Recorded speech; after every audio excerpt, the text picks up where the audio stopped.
আমি যেটা প্রত্যাশা করি একজন রাজনৈতিক কর্মী হিসেবে, এখন যেহেতু সরকারের পরিচালনার দায়িত্বে আছি, আমি আমার ডাক্তারদের কাছে, যারা বর্তমানে চিকিৎসক আছেন, ডাক্তার আছেন, যারা উঠবি ডাক্তার যারা হবেন, প্রত্যেকের কাছে আপনাদের আমার একটা প্রত্যাশা আছে।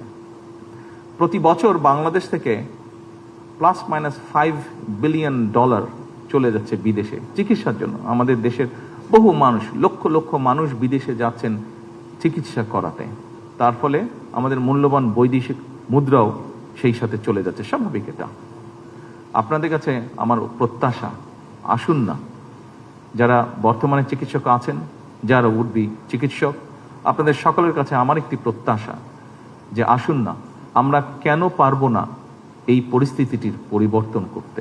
কেন আমাদের ডাক্তারদের উপরে আমাদের দেশের মানুষের আস্থা এবং বিশ্বাস দৃঢ়তর করতে আমরা পারবো না?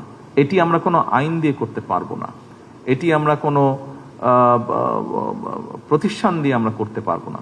এটি একমাত্র সম্ভব হবে আপনাদের মানবিক অ্যাপ্রোচ এবং আপনাদের সঠিক সুষ্ঠু চিকিৎসা প্রদানের মাধ্যমে।